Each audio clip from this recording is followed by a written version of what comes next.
नमस्ते। आप देख रहे हैं क्रिएटिव कंड्यूइट। आज हम आपके लिए लेकर आए हैं हमारी विशेष सीरीज अदृश्य मानव का 12वां भाग, जिसे हेमेंद्र कुमार रॉय ने लिखा है। पेश है एक रोंगटे खड़े कर देने वाली दास्तान, अदृश्य मानव, पूर्ण बाबू के घर पर हमला।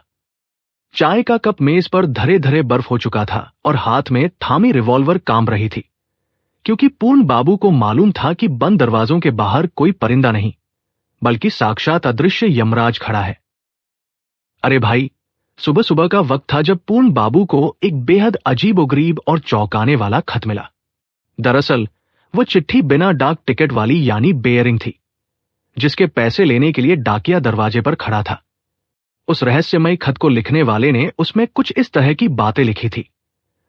पूर्ण, तुम खुद को बहुत चालाक, होशियार और दूध का धुला नेक इंसान समझते हो, है ना? लेकिन सच पूछो तो मैंने तुम पर आंख बंद करके भरोसा किया था, तुम्हें अपना सबसे करीबी माना था, और तुमने अपनी तरफ से दोस्ती का फर्ज निभाने के बजाय पीठ में छुरा घोंप दिया और मुझे दुश्मनों के हाथों पकड़वा दिया। मेरे साथ इस तरह की घटिया और घिनौनी धोखाधड़ी करके, मेरे विश्वास का खून करके तुम्हारा क्या स्वार्थ सिद्ध हुआ? तुम्हारा कौन सा बड़ा फायदा हुआ? ये तो अब सिर्फ तुम्हारा जमीर ही जानता होगा। दरअसल तुम्हारी इसी रची हुई गहरी साजिश और जालसाजी की वजह से आज मुझे दर दर की ठोकरें खानी पड़ रही हैं, और पूरे दिन खेतों, मैदानों और सुनसान रास्तों पर किसी बीमार और आवारा कुत्ते की तरह जान बचाकर छिपते छिपाते भागना पड़ रहा है। तुमने तो अपनी तरफ से पूरी कसर नहीं छोड़ी थी। ऐसी तगड़ी घेराबंदी की थी कि मुझे कहीं 2 वक्त की रोटी नसीब ना हो और मैं चैन से सो भी न पाऊं। तुमने मेरी बर्बादी का पूरा बंदोबस्त कर दिया था, लेकिन तुम्हारी किस्मत खराब थी।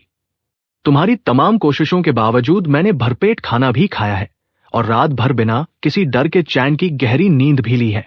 मुझे पूरा यकीन है कि मेरी सही सलामत होने की ये खबर सुनकर तुम्हारे दिल को बड़ा झटका लगेगा और तुम मन ही मन बहुत ज्यादा दुखी हो जाओगे।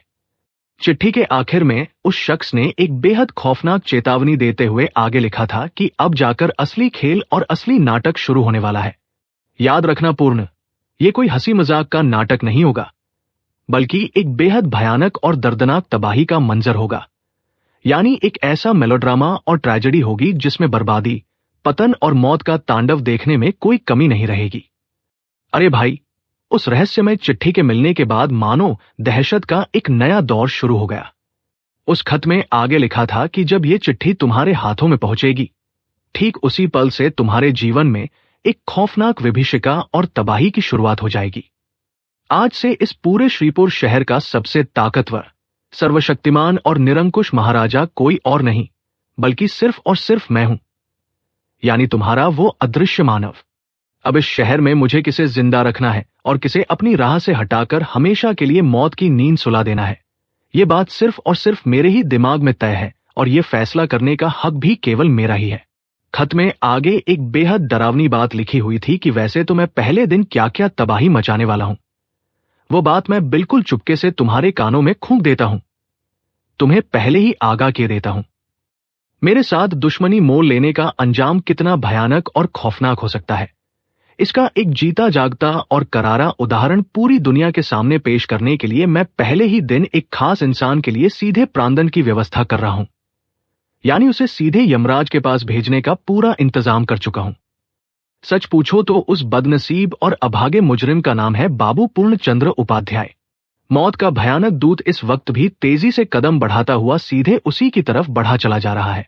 अब वो डरपोक इंसान चाहे तो अपने घर के सारे दरवाजों को भीतर से कसकर बंद कर ले, उन पर मजबूत ताले जड़कर दुबक जाए, या फिर डर के मारे अपना घर बार छोड़कर दुनिया के किसी अनजाने कोने में जाकर चूहों की तरह छिप जाए, या फिर अपनी हिफाजत के लिए अपने चारों तरफ बंदूकधारी सिपाहियों और अंगरक्षकों का पूरा काफिला ही क्यों न तैनात कर दे।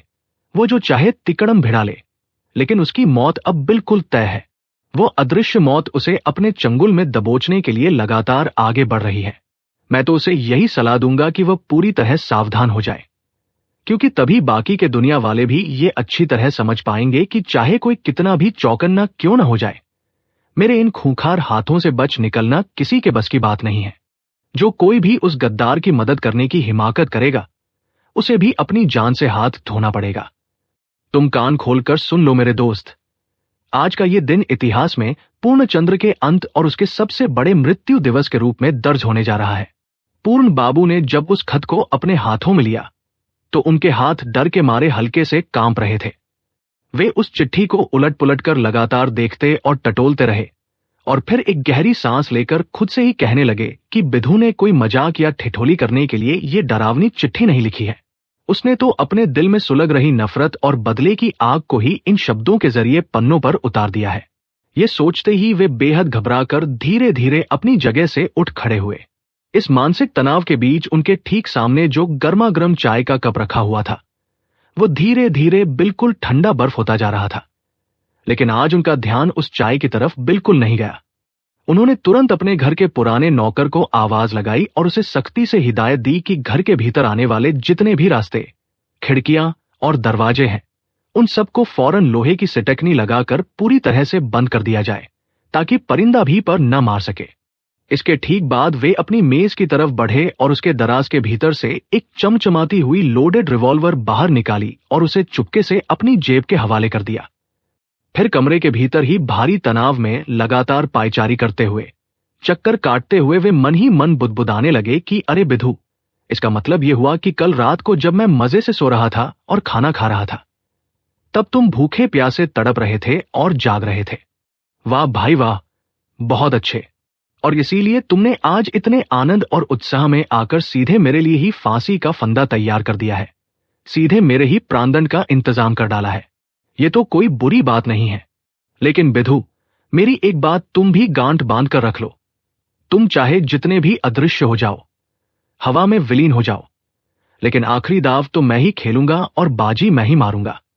ये सब सोचते सोचते वे तुरंत कमरे के कोने में रखे उस पुराने लैंडलाइन टेलीफोन की तरफ लपके और उन्होंने बिना एक पल गवाए सीधे पुलिस स्टेशन का नंबर घुमा दिया।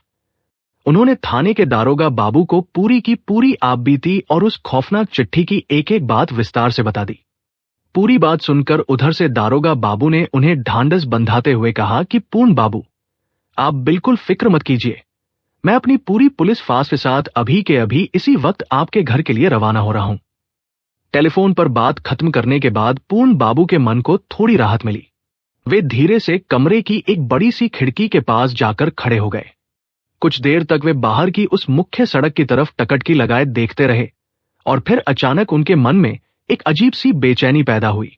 वे खुद से ही कहने लगे कि क्या पता वो सन की बिधु इस वक्त भी मेरे घर के ठीक सामने आकर खड़ा हो गया हो। शायद वह इसी सड़क पर कहीं छिपा खड़ा हो और सीधे मेरी ही तरफ घूर घूर कर देख रहा हो। अभी वे ये सोच ही रहे थे कि तभी अचानक एक बहुत ही अजीब वाकया हुआ। न जाने कहां से कोई चीज बहुत तेजी से आकर खिड़की के उस कांच वाले शीशे के ऊपर धड़ाम से टकराई। पूर्ण बाबू डर के मारे बुरी तरह सिहर उठे। उनका कलेजा मुंह को आ गया और वे झटके से 2 कदम पीछे हट गए। लेकिन अगले ही पल जब उन्होंने गौर से देखा तो वे खुद पर ही जोर जोर से ठहाके लगाकर हंस पड़े। उन्होंने मुस्कुराते हुए कहा कि अरे, ये तो एक छोटी सी गौरैया चिड़िया है। सचमुच इस अदृश्य इंसान के खौफ ने मेरे दिमाग में इतना ज्यादा स्ट्रेस भर दिया है कि मैं डरपोक बन गया हूं। वरना भला एक मामूली सी नन्ही गौरैया चिड़िया मुझे इस कदर डरा देती और चौंका देती। तभी अचानक घर के उस मुख्य और भारी सदर दरवाजे पर किसी के जोर जोर से कुंडी खटखटाने और सांकल हिलाने की तेज आवाज गूंज उठी। आवाज सुनते ही पूर्ण बाबू के पूरे बदन में एक सिहरन दौड़ गई। वे तुरंत सीढ़ियों से नीचे उतरे और बंद दरवाजे के इस पार मजबूती से पैर जमाकर खड़े हो गए। उन्होंने अपनी आवाज को पूरी ताकत से बुलंद करते हुए चिल्लाकर पूछा कि बाहर कौन है, अपना नाम बताओ। दरवाजे के उस पार से एक जानी पहचानी और भारी आवाज आई, पूर्ण बाबू, दरवाजा खोलिए, मैं थाने से दारोगा बाबू हूं। अरे भाई, जैसे ही बाहर से दारोगा बाबू की वह भारी और जानी पहचानी आवाज गूंजी, पूर्ण बाबू ने तुरंत राहत की एक गहरी सांस ली। उन्होंने बड़ी फुर्ती से उस मजबूत सदर दरवाजे की लोहे की सिटकनी और खिल को सरकाया और फिर पूरे सावधानी बरतते हुए दरवाजे को बस थोड़ा सा, एक जरा सा फांक करके बाहर की तरफ उचक्कर झांका। वे अपनी आंखों से अच्छी तरह तसल्ली कर लेना चाहते थे कि बाहर सचमुच दारोगा बाबू ही खड़े हैं या फिर कोई और छलावा है। जब उन्हें पूरा यकीन और संदेह से परे भरोसा हो गया कि सामने सच में पुलिस वाले ही खड़े हैं, तब उन्होंने दरवाजे की एक पूरी कपाट को बहुत कम खोलकर दारोगा बाबू को फुर्ती से घर के भीतर बुला लिया। जैसे ही दारोगा बाबू अंदर दाखिल हुए, पूर्ण बाबू ने बिना एक पल गवाए दरवाजे को फिर से कसकर बंद किया और उस पर लोहे का भारी खिल वापस चढ़ा दिया ताकि कोई परिंदा भी अंदर ना आ सके। लेकिन अभी वे दोनों सीढ़ियों की तरफ कदम बढ़ाकर ऊपर की मंजिल पर जाने ही वाले थे कि तभी अचानक घर के भीतर एक बेहद खौफनाक और रोंगटे खड़े कर देने वाली आवाज गूंज उठी।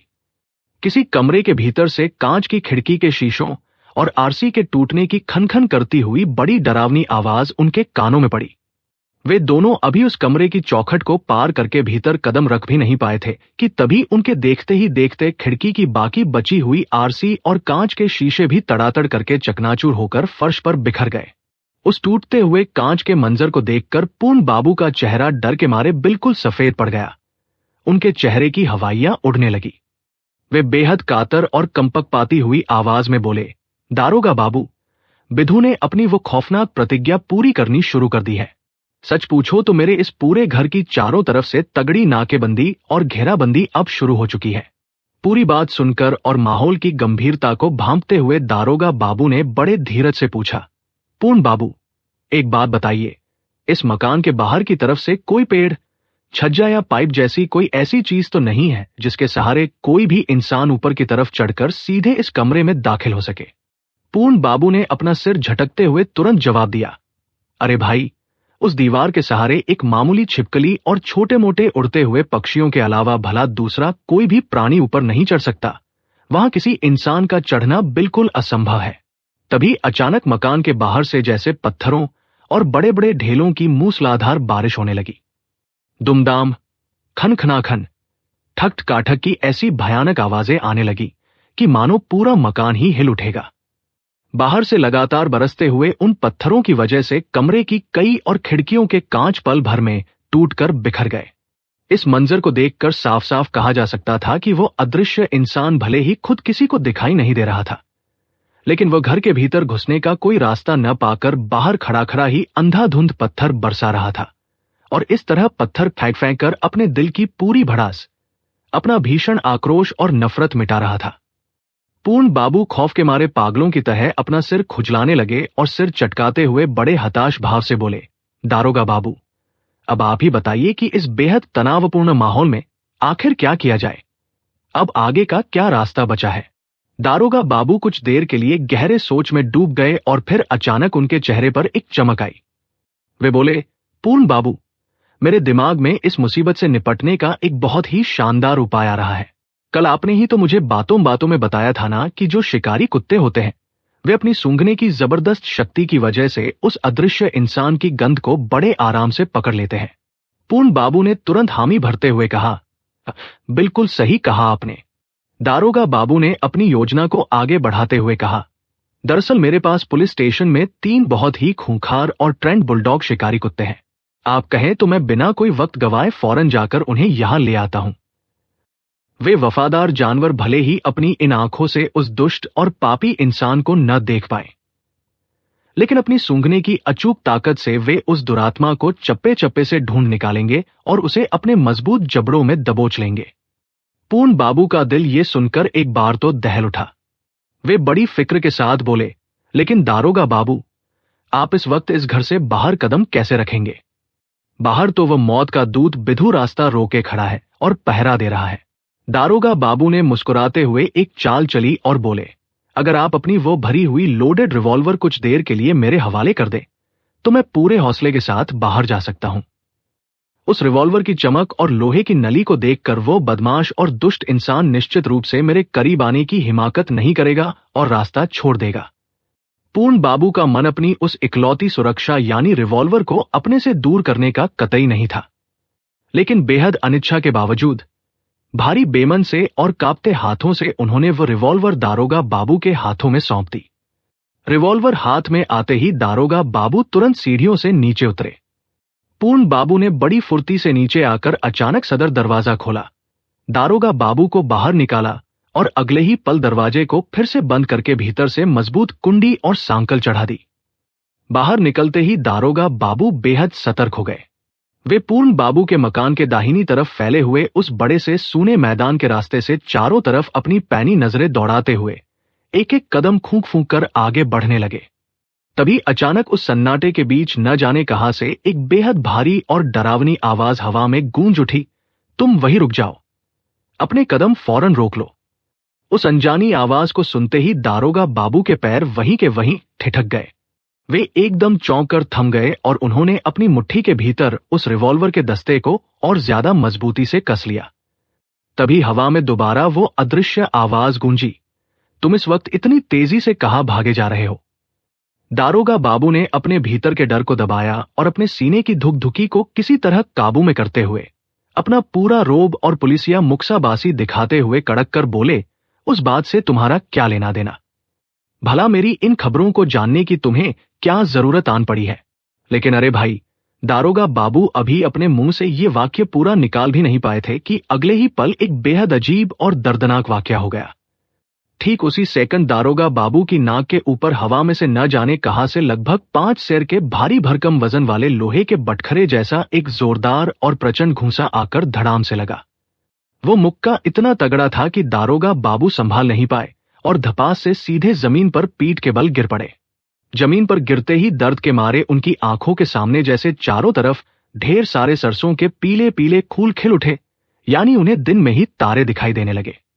अरे भाई, दारोगा बाबू अभी जमीन पर गिरकर अपनी आंखों के सामने नाचते हुए उन सरसों के फूलों को ठीक से देख भी नहीं पाए थे कि तभी अचानक एक नया चमत्कार हो गया। दरअसल वे हैरान परेशान होकर आसमान की तरफ टकटकी लगाए देख ही रहे थे कि उसी पल हवा में से किसी अदृश्य और बिना शरीर वाले हाथ ने झटके से आगे बढ़कर उनके हाथ से वो लोडेड रिवॉल्वर पूरी ताकत से छीन ली। दारोगा बाबू का तो मानो खून ही जम गया। तभी उस सन्नाटे को चीरती हुई एक बेहद भारी और खौफनाक अदृश्य आवाज दोबारा गूंजी, सीधे अपने कदम पीछे हटाओ और चुपचाप अपने उस घर के भीतर वापस चले जाओ। अगर अपनी जान की सलामती चाहते हो तो जैसा कह रहा हूं वैसा ही करो, वरना अंजाम भुगतने के लिए तैयार रहो। सच पूछो तो दारोगा बाबू ने अपनी जिंदगी में बड़े से बड़े सुरमाओं का सामना किया था, लेकिन इस वक्त वे भीतर से पूरी तरह हताश और निराश हो चुके थे। उन्होंने लाचारी में अपना मुंह ऊपर उठाया और जो मंजर देखा उसे देखकर उनका कलेजा कांप उठा। ऐसा लग रहा था कि मानो किसी जादुई कला या तिलिस्म के बल पर वो रिवॉल्वर हवा में बिना किसी सहारे के बिल्कुल स्थिर खड़ी थी। और सबसे ज्यादा डरावनी बात तो ये थी कि उस बंदूक की काली और ठंडी नली का रुख सीधे सीधे दारोगा बाबू की ही छाती की तरफ तना हुआ था। तभी हवा में तैरती उस बंदूक के पीछे से वो खौफनाक आवाज फिर से गरज उठी, सीधे अपने पैरों पर खड़े हो जाओ। याद रखना, मेरे साथ किसी भी तरह की चालाकी, होशियारी या तिकड़म भिड़ाने की कोशिश बिल्कुल मत करना। अपने दिमाग में ये बात अच्छे से बिठा लो कि भले ही तुम इस वक्त अपनी इन आंखों से मुझे नहीं देख पा रहे हो, लेकिन मेरी पैनी नजरें तुम्हारे ऊपर ही टिकी है और मैं तुम्हें साफ साफ देख रहा हूं। इसलिए भलाई इसी में है कि एक सीधे सादे और भले इंसान की तरह सीधे इस मकान के भीतर वापस चले जाओ। दारोगा बाबू ने बड़ी लाचारी और बेबसी के साथ घर की तरफ रुख किया और बुलंद आवाज में चिल्लाकर कहा, पूर्ण बाबू, अब आप भूल कर भी मेरे लिए इस दरवाजे को दोबारा मत खोलिएगा, मुझे अंदर मत बुलाइएगा। लेकिन वो अदृश्य शत्रु तो मानो दारोगा बाबू को वहां से जिंदा जाने देने के मूड में कतई नहीं था। उस भयानक आवाज ने फिर से चेतावनी दी, लेकिन तुम्हें तो हर हाल में यहां से सीधे वापस जाना ही होगा, वरना तुम बाहर जाकर दुनिया भर के लोगों और पुलिस फास को इकट्ठा करके यहां ले आओगे। वैसे सच कहूं तो तुम्हारे साथ मेरा कोई निजी झगड़ा या कोई दुश्मनी नहीं है, लेकिन अगर तुमने मेरी बात मानने से इनकार किया और अपनी अड़ियल दिखाई तो मैं तुम्हें यहीं पर ढेर करने और मौत के घाट उतारने के लिए पूरी तरह मजबूर हो जाऊंगा। दारोगा बाबू भी आखिर पुलिस के जांबाज अफसर थे। वे इस तरह घुटने टेकने वालों में से नहीं थे। उन्होंने अचानक अपने भीतर की पूरी ताकत को बटोरा और एक जोरदार लंबी छलांग लगाकर हवा में तैरती उस रिवॉल्वर को उस अदृश्य हाथ से वापस छीनने के लिए झपट्टा मारा। लेकिन अरे भाई, वे अभी बंदूक को छू भी नहीं पाए थे कि अचानक उस रिवॉल्वर के मुंह से दब करके बिजली की एक तेज और चमचमाती हुई लपट बाहर निकली, यानी एक जोरदार फायर हुआ। अगले ही पल दारोगा बाबू का शरीर हवा में गोल घूम गया और वे पूरी ताकत से सीधे जमीन पर पीठ के बल औंधे मुंह जा गिरे। फर्श पर गिरते ही उनका पूरा बदन एकदम सुन्न और कड़ा हो गया। वे बिल्कुल बेजान होकर आड़ुष्ट यानी अचेत अवस्था में वहीं पड़े रहे। दरअसल पूर्ण बाबू अपने दुमंजिले मकान के कमरे की एक खिड़की के पल्ले को थोड़ा सा फांक करके, यानी जरा सा खोलकर बाहर का ये पूरा का पूरा खौफनाक दृश्य अपनी आंखों से लाइव देख रहे थे। बाहर का ये जानलेवा नजारा देखकर उनके हाथ पैर ठंडे पड़ गए थे। हालांकि इस बीच उन्होंने समझदारी दिखाते हुए बिना एक पल की देरी किए उस पुराने लैंडलाइन टेलीफोन की मदद से सीधे पुलिस स्टेशन में दोबारा फोन घुमा दिया था और वहां मौजूद अधिकारियों को इस नए और जानलेवा हमले की पूरी जानकारी दे दी थी। मैदान के बीच दारोगा बाबू के इस तरह धराशायी होने और गिरने के बाद वह चमचमाती हुई लोडेड रिवॉल्वर वही हवा में बिना किसी सहारे के शून्य में लगातार झूल रही थी और डरावने अंदाज में डोल रही थी। पूर्ण बाबू उस बंदूक को देखकर खौफ से कांप ही रहे थे कि तभी अचानक उनके मुख्य सदर दरवाजे पर फिर से किसी के बहुत जोर जोर से कुंडी खटखटाने, सांकल हिलाने और कड़ा नाड़ने की तेज आवाज गूंज उठी। उस आवाज को सुनकर पूर्ण बाबू पूरी घबराहट और भारी तनाव के बीच बड़ी तेजी से सीढ़ियों से नीचे उतरे। जब उन्होंने बेहद सावधानी से दरवाजे के पास जाकर बाहर की तरफ झांका तो उनके जान में जान आई। उन्होंने देखा कि थाने से सीधे 4 बंदूकधारी पहरेदार और सिपाही हथियारों से लैस होकर उनकी सुरक्षा के लिए वहां आकर खड़े हो चुके थे। अरे भाई, जैसे ही वे चारों बंदूकधारी सिपाही घर के भीतर आए, पूर्ण बाबू ने तुरंत बिना कोई पल गवाए उन्हें अंदर लिया और मुख्य दरवाजे को फिर से कसकर लॉक कर दिया। दरवाजा बंद करते ही वे बेहद गंभीर और घबराई हुई आवाज में बोले, तुम सबके दारोगा बाबू अब इस दुनिया में नहीं रहे, वे वीरगति को प्राप्त हो गए हैं। उस खूंखार और बेरहम अदृश्य इंसान ने उनके हाथ से वो लोडेड रिवॉल्वर छीन ली है। इसलिए अब तुम सब लोग अपनी आंखें खुली रखो और पूरी तरह से सावधान हो जाओ। अभी पूर्ण बाबू अपनी बात पूरी कह भी नहीं पाए थे कि तभी अचानक मकान के बिल्कुल पीछे की तरफ बने एक दरवाजे के ऊपर दुम-दुम करके किसी के पैरों से बहुत जोर जोर से लात मारने और प्रहार करने की डरावनी आवाज गूंजने लगी। सच पूछो तो खिड़की और पीछे का वह दरवाजा बनावट में उतना ज्यादा मजबूत और पक्का नहीं था। ऐसा लगता था कि उस अदृश्य इंसान ने बड़ी चालाकी से घर के उस सबसे कमजोर हिस्से और गुप्त रास्ते को खोज निकाला था और अब वो वहीं से भीतर घुसने की फिराक में था। यह सुनते ही पूर्ण बाबू के तो मानो होश ही उड़ गए। वे उन पहरेदारों और सिपाहियों को अपने साथ लेकर तुरंत उसी दिशा में पागलों की तरह दौड़े। लेकिन अरे भाई, वे सब अभी उस जगह तक पहुंच भी नहीं पाए थे कि तभी अचानक एक बहुत बड़ा धमाका हुआ। उस खिड़कीनुमा दरवाजे की वह कमजोर और पलकी लोहे की सिटकनी बड़े जोर की आवाज के साथ तड़ातड़ करके टूट गई और दरवाजा खुल गया। पूर्ण बाबू डर के मारे बुरी तरह चीख पड़े और गला फाड़कर चिल्लाते हुए बोले, वो खूंखार अदृश्य इंसान घर के भीतर दाखिल हो चुका है। अपने दिमाग में ये बात अच्छे से गांठ बांध कर रख लो कि इस वक्त भी उसके हाथ में वह भरी हुई लोडेड रिवॉल्वर मौजूद है। ये सुनते ही उन सिपाहियों ने अपनी मुट्ठी के भीतर अपने मोटे मोटे डंडों और लाठियों को और ज्यादा मजबूती से कस लिया। वे सब अपनी जान हथेली पर रखकर इधर उधर कोनों में छिप गए और हमले का सामना करने के लिए बिल्कुल मुस्तैद होकर खड़े हो गए। तभी अचानक उस बंद कमरे के भीतर एक के बाद एक लगातार 2 बार रिवॉल्वर के गर्जने और भयंकर फायर होने की कानफोड़ू आवाज सुनाई दी। बंदूक की वह भीषण आवाज सुनते ही पूर्ण बाबू ने आव देखा न ताव। वे अपनी जान बचाने के लिए तड़ाक से एक बहुत लंबी और ऊंची छलांग लगाकर पास के ही एक सुरक्षित कमरे के भीतर घुस गए और इस तरह इस यात्रा में उन्होंने किसी तरह अपने प्राणों की रक्षा की। अब कमरे के भीतर का मंजर ऐसा था कि वो अदृश्य इंसान खुद तो किसी को दिखाई नहीं दे रहा था, लेकिन एक बहुत ही अजीब और डरावना चमत्कार वहां साफ साफ घट रहा था। शून्य हवा में तैरती हुई वह चमचमाती हुई रिवॉल्वर हवा के रास्ते धीरे धीरे एक एक इंच करके लगातार आगे की तरफ बढ़ी चली आ रही थी। उसे देखकर साफ समझ आ रहा था कि वह दुष्ट अब सिपाहियों की तरफ बढ़ रहा है। तभी अचानक एक बहुत ही जांबाज पहरेदार अपनी छिपी हुई जगह से पूरी ताकत के साथ बाहर निकला। उसने हवा का सही अंदाजा लगाते हुए उस तैरती हुई रिवॉल्वर के ठीक पीछे वाले हिस्से पर, यानी जहां उस अदृश्य इंसान का हाथ होना चाहिए था, वहां अपनी लाठी से एक बहुत ही जोरदार और प्रचंड प्रहार किया। लाठी का वो वार इतना सटीक और जबरदस्त था कि एक दर्दनाक और चीखती हुई दर्द भरी आवाज के साथ ही वो रिवॉल्वर उस अदृश्य हाथ से छिटक कर दूर फर्श पर जा गिरी। जैसे ही पूर्ण बाबू और बाकी के 3 पहरेदारों ने देखा कि उस अदृश्य शैतान के हाथ में अब वह जानलेवा रिवॉल्वर नहीं बची है, तो उनके भीतर सोया हुआ शेर जाग उठा और उनका खोया हुआ हौसला वापस लौट आया। वे सब तुरंत अपनी अपनी छिपने की जगहों से बाहर निकल आए। दरअसल जब तक उस अदृश्य इंसान के हाथ में वो रिवॉल्वर मौजूद थी, तब तक हवा में हिलती हुई उस बंदूक की नली को देखकर कम से कम उसकी सही पोजीशन और ठिकाने का एक अंदाजा मिल रहा था। लेकिन अब जब बंदूक हाथ से छूटकर दूर गिर गई तो वो रहस्य और ज्यादा गहरा हो गया। अब वह पापी इस वक्त कमरे के किस कोने में खड़ा है और क्या करने वाला है, इस बात का रत्ती भर भी सुराग किसी को नहीं मिल पा रहा था। लेकिन अरे भाई, जिस जांबाज पहरेदार ने अपनी लाठी से मारकर उसकी रिवॉल्वर गिराई थी, वह सन की अदृश्य इंसान उसे इतनी आसानी से कैसे माफ कर देता? वह तो बदले की आग में अंधा हो चुका था। कमरे के एक कोने में लकड़ी का एक भारी और मोटा स्टूल रखा हुआ था। तभी अचानक वह भारी स्टूल बिना किसी इंसान के छुए हवा में तेजी से ऊपर की तरफ उठा और हवा में गोल गोल चक्कर काटते हुए पूरी प्रचंड ताकत के साथ सीधे उसी पहले पहरेदार के सिर के ऊपर आकर धड़ाम से लगा। वो प्रहार इतना जानलेवा था कि वह सिपाही एक दर्दनाक और विकट चीख मारकर सीधे जमीन पर पीठ के बले गिरा और पपात धरनी तले होकर यानी अचेत होकर वहीं ढेर हो गया।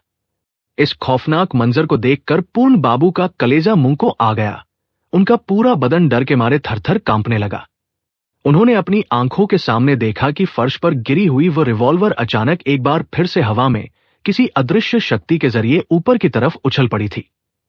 पलक झपकते ही बाकी के बचे हुए सिपाही और पहरेदार खौफ के मारे पूरी तरह से पैनिक हो गए। उनके हाथ पैर खुल गए।